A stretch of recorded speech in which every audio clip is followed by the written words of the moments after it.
that continues to hurt everyday Americans all across the country.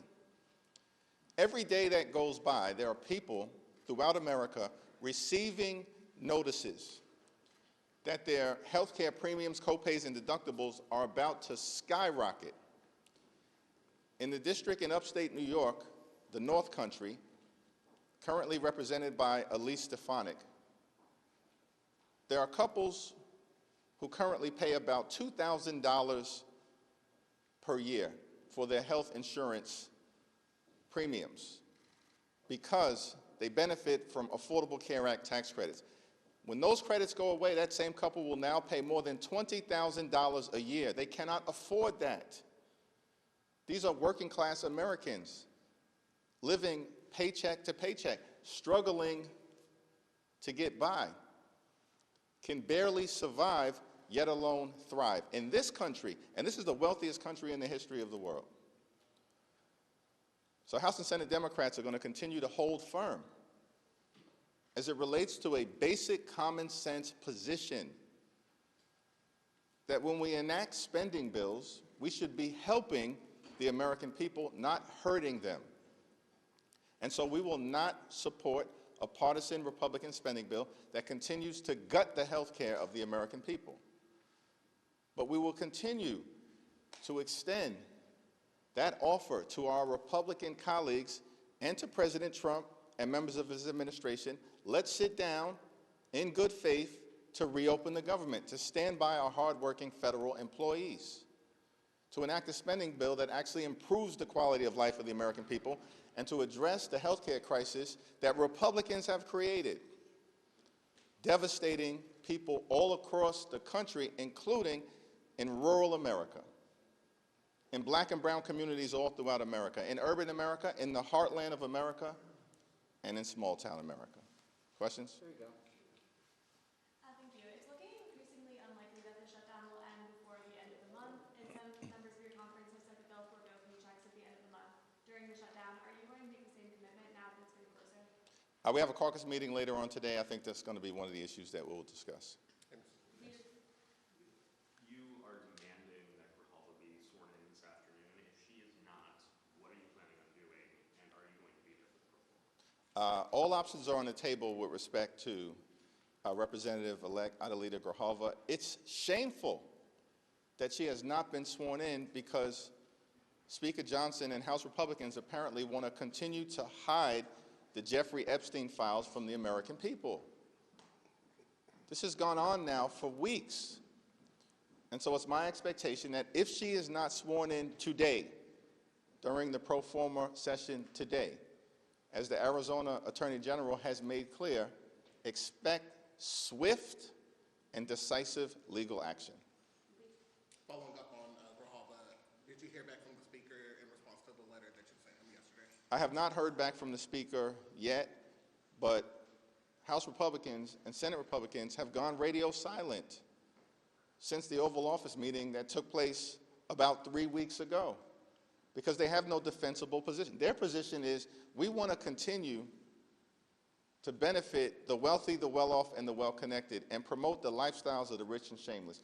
That's the Republican position. That's what they did with their one big ugly bill. Largest cut to Medicaid in American history, devastating people across the country, ripping food from the mouths of children, and they did all of that so they could reward their billionaire donors with massive permanent tax breaks. And now with the Affordable Care Act tax credits expiring, they have zero interest in spending a dime to help out working class Americans. By the way, same group of people that found $20 billion, matched by another $20 billion, that the American taxpayers will be on the hook for $40 billion in total to bail out Argentina, and they can't find a dime to protect the health care of the American people. This is extraordinary stuff.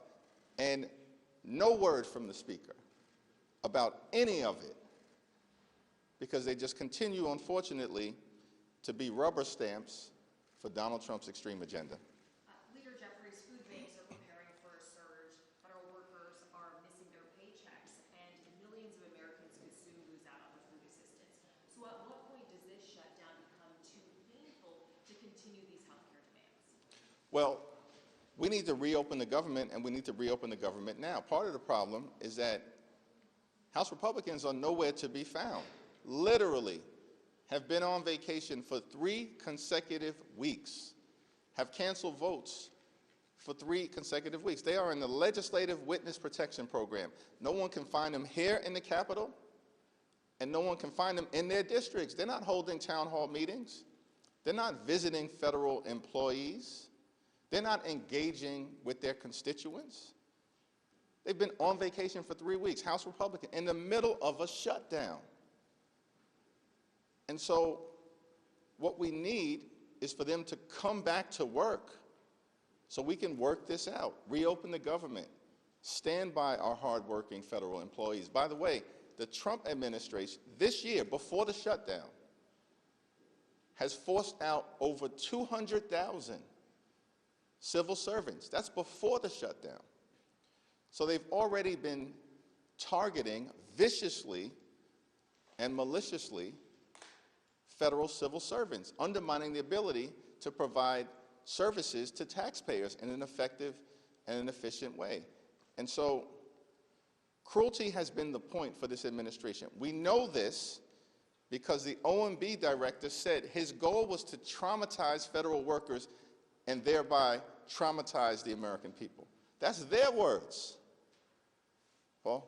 Do you have any information or update or anything about this bizarre happenings with flags and one flag and a swastika and now potentially more flags? Has anybody given you any information about that? We've not gotten any information specifically from the Speaker or from House Republican leadership, although it is a matter of deep concern. Like, we've already seen a rise in political violence and hatred in America, and then you've got swastikas apparently appearing in the offices of Republican members of Congress. You've got young Republicans engaging in the most anti-Semitic and racist speech possible. Like, this is apparently who many of these people are. They are ripping the sheets off in plain view of the American people. Their words, their actions, revealing themselves in so many different ways. And then you got Caroline Leavitt, who's sick, she's out of control. And I'm not sure whether she's just demented, ignorant, a stone cold liar, or all of the above. But the notion that an official White House spokesperson would say that the Democratic Party consists of terrorists, violent criminals, and undocumented immigrants, this makes no sense. That this is what the American people are getting from the Trump administration in the middle of a shutdown.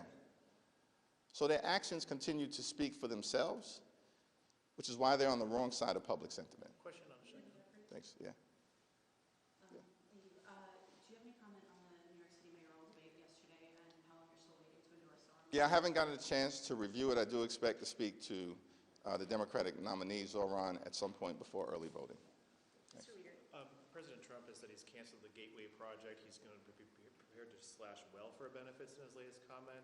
Is that even legal, what he's proposing to do, and does that make it harder to resolve the shutdown?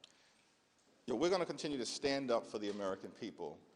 Cancel the cuts, lower the costs, save health care. We've made that position very clear from the beginning, and we're not moving. We're not going to bend. We're not going to break, because it's the health care of the American people that's at stake. And all of these efforts to try to intimidate Democratic members of the House and the Senate are not going to work, because we are on the side of the American people. And much of the action that the Trump administration is taking, of course, is unlawful and illegal. As a federal judge in Northern California found with respect to the dismissals of about 4,000 or so federal employees, that was found to be unlawful. And so these threats to try to back us off our position, it's not working and it's not going to happen, because there is a Republican health care crisis that is devastating the American people, and we're going to continue to stand up for everyday Americans. Mr. Leader, you been really trying to show united force with Leader Schumer. You guys have appeared together quite a bit. Yesterday on the floor, Leader Schumer encouraged every American to go out and participate in these No Kings rallies over the weekend. I know you said you hadn't looked at your schedule. Do you plan to participate in a No Kings rally? Will it be in New York? And why do you think that these rallies are important this weekend? Well, I haven't finalized my schedule for the weekend, given the sensitivities around the government shutdown, and I'm still very hopeful that Republicans will decide to show up for work so we can get the government back open. But I support the right of every single American to participate in the rallies that are going to take place this week. And showing up to express dissent against an out-of-control administration, that's as American as motherhood, baseball, and apple pie. That's the First Amendment. And the notion that this unhinged White House spokesperson would suggest that that's hateful. That's not hateful. What's hateful is what happened on January 6th. That was a Hate America rally sponsored by Donald Trump and his sycophants who incited a violent mob to storm the Capitol. That's what hate looks like. What you'll see this weekend is what patriotism looks like. People showing up to express opposition to the extremism that Donald Trump has been unleashing on the American people, and Donald Trump's failures, the Republican failure to keep their core promise. Because you know what their core promise was last year? They were going to lower the high cost of living. They haven't lowered the high cost of living. Costs haven't gone down on day one as they promised. They lied to the American people. Costs have gone up. Inflation has gone up. Grocery prices out of control. Housing costs out of control. Electricity bills skyrocketing. And now, because Republicans refused to extend the Affordable Care Act tax credits for working class Americans, middle class Americans, and everyday Americans, health insurance premiums are about to blow through the roof, bankrupt people, and prevent them from being able to see a doctor when they need one. Thank you, everyone.